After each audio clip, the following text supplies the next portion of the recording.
إن الحمد لله والصلاة والسلام على رسول الله أما بعد عن ابن عباس رضي الله تعالى عنهما قال فرض رسول الله صلى الله عليه وسلم صدقة الفطر صاع من بر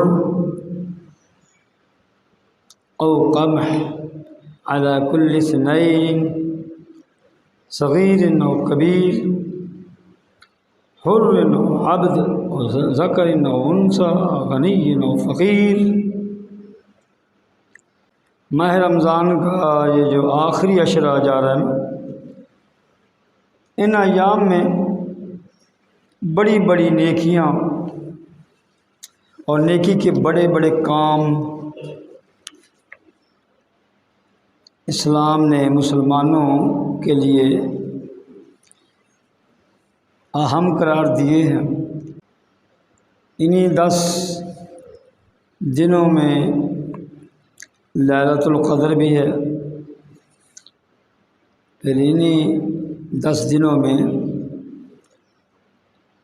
صدقۃ الفطر بھی ہے۔ صدقۃ الفطر یہ جسے ہم فطرانہ کہتے ہیں، فطرانہ۔ سیدنا عبداللہ بن عباس رضی اللہ تعالی عنہما فرماتے ہیں کہ فرض رسول اللہ صلی اللہ علیہ وسلم صدقۃ الفطر، نبی صلی اللہ علیہ وسلم نے فطرانہ فرض قرار دیا ہے، جیسے زکوٰۃ فرض ہے۔ فرض کس پر ہے؟ ہر مسلمان پر فرض، چھوٹا ہو بڑا ہو، غلام ہو آزاد ہو، مرد ہو یا عورت ہو، مالدار ہو یا فقیر ہو، ہر مسلمان پر یہ فطرانہ نبی صلی اللہ علیہ وسلم نے فرض قرار دیا ہے، اور اس کی ادائیگی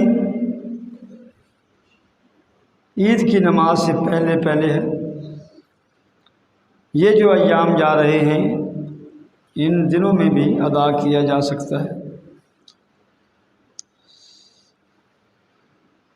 اللہ، اس کی مقدار کتنی ہے؟ 2.25 کلو گندم،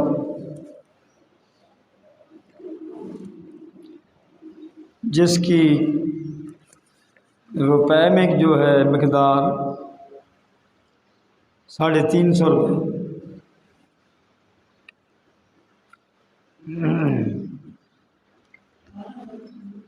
350 روپے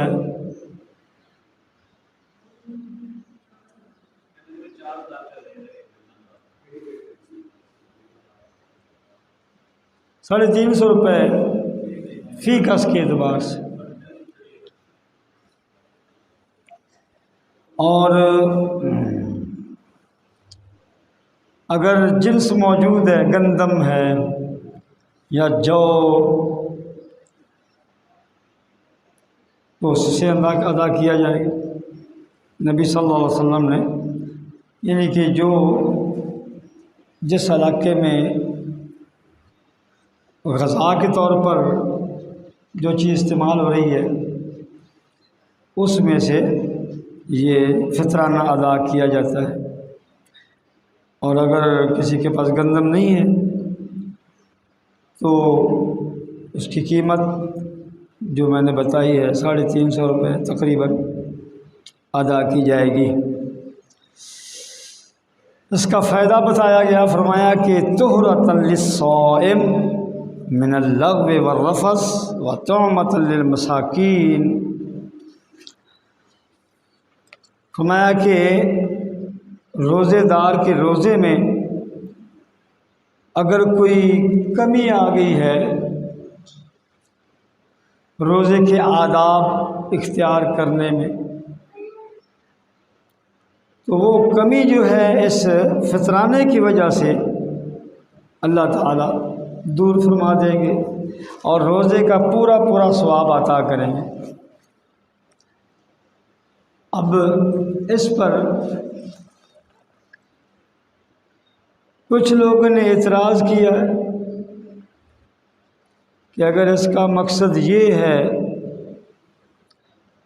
کہ روزے کی حالت میں اگر کوئی غلطی ہو جاتی ہے تو اس کا ازالہ ہو جائے، تو جو چھوٹا بچہ ہے اس کا تو گناہ ہے ہی نہیں، پھر اس کی طرف سے فطرانہ کیوں ادا کیا جاتا ہے؟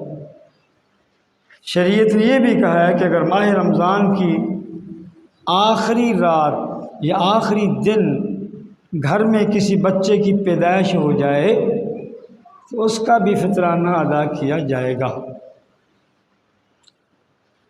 لیکن لوگوں نے نبی صلی اللہ علیہ وسلم کے اس حکم کو اپنی عقل پر پرکھا ہے۔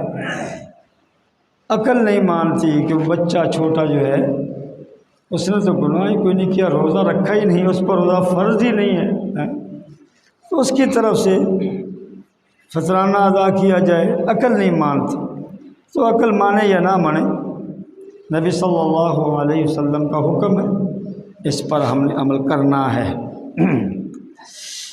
اور اگر فطرانہ ادا کرتے وقت گھر میں کوئی مہمان ہے تو اس مہمان کی طرف سے بھی فطرانہ ادا کیا جائے گا۔ نبی صلی اللہ علیہ وسلم نے اس کا دوسرا فائدہ یہ بیان کیا، طعمۃ للمساکین، اور یہ جو صدقۃ الفطر ہے غرباء مساکین کے لیے کھانے کا سبب بن جاتا ہے، اور اس کا وقت جو ہے فمن اداہا قبل الصلاۃ، عید نماز ادا کرنے سے پہلے پہلے۔ اگر عید نماز پڑھ لی ہے پھر فطرانہ ادا کیا گیا تو وہ فطرانہ نہیں ہے، یوں سمجھیے کہ ہم فرض کے تارک ہو گئے، فرض چھوڑ بیٹھے، تو ان دنوں میں فطرانہ ادا کیا جا سکتا ہے۔ ایک حدیث ہے جو ابو حفص بن شاہین نے اپنی کتاب فضائل رمضان میں بیان کی ہے، فرماتے ہیں کہ رسول اللہ صلی اللہ علیہ وسلم نے فرمایا، شہر رمضان معلق بین السماء والارض ولا یرفع الا بزکاۃ الفطر۔ آدمی کا ماہ رمضان آسمان اور زمین کے درمیان لٹکا دیا جاتا ہے، اور اس وقت تک آسمان کی طرف اوپر نہیں جاتا جب تک فطرانہ ادا نہ کیا جائے گا۔ اللہ، ان اس کی اہمیت پر یہ حدیث ہے، سند اس کی اچھی ہے، جید ہے۔ تو ہم کو اب ان دنوں میں زکوٰۃ الفطر ادا کرنی ہے، ہر ایک ساتھی اس زکوٰۃ کو ادا کرے۔ اللہ تعالی ہمارے روزے قبول فرمائے۔ وآخر دعوانا الحمد للہ رب العالمین۔